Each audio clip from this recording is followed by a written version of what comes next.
નમસ્કાર સર્વેને। જે ગુરુજનો પાસેથી મને સદગુણોની પ્રાપ્તિ થઈ છે તે તમામ ગુરુજનોને હેપી ગુરુ પૂર્ણિમા। હસી લઉં છું રોજ બાળક સાથે, રમી લઉં છું રોજ બાળક સાથે, નાચી લઉં છું રોજ બાળક સાથે, ગાઈ લઉં છું રોજ બાળક સાથે, નવું નવું સર્જન કરું છું રોજ બાળક સાથે, માટીમાંથી અવનવા રમકડા બનાવું છું રોજ બાળક સાથે। આમ હું મારું બાળપણ વારંવાર જીવી લઉં છું। કદાચ એટલે જ હું શિક્ષક બની હોઈશ। બાળક એ એક કોરો કાગળ છે, લખજો ખૂબ જતનથી, બને પસ્તી અથવા ગીતા જ્ઞાન, આધાર શિક્ષકના લખાણ પર છે।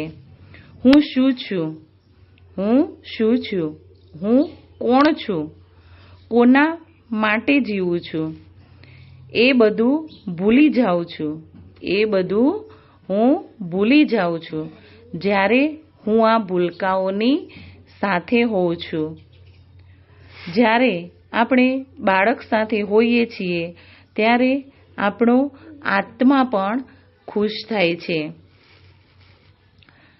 હું શું છું? હું કોણ છું? કોના માટે જીવું છું? એ બધું ભૂલી જાઉં છું જ્યારે હું આ ભૂલકાઓની સાથે હોઉં છું। ભગવદ્ ગીતામાં પણ શ્રી કૃષ્ણ ભગવાને એક સુંદર વાત કરી છે। જો તમે ધર્મ કરશો તો તમારે ઈશ્વર પાસે માંગવું જ પડશે, પણ જો તમે કર્મ કરશો તો ઈશ્વરે તમને આપવું જ પડશે। જીવનનો આનંદ માણવો હોય તો બાળકો પાસેથી શીખો। બાળકો પાસે ન તો ભૂતકાળ છે ન તો ભવિષ્ય છે, તેમની પાસે જે છે તો એ તેમની પોતાની આજ છે, અને આજમાં તેઓ સરસ મજાના મુસ્કાન સાથે પોતાનું આજ જીવતા હોય છે। એક બાળકો પાસેથી પણ શિક્ષકને ઘણી બધી વાતો શીખવા મળે છે।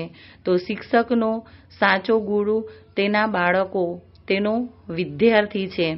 તો મને મારા જીવનની અંદર જે બાળકો થકી ગુરુજનો વતી શીખવા મળ્યું છે તે સર્વને ગુરુ પૂર્ણિમા, હેપી ગુરુ પૂર્ણિમા।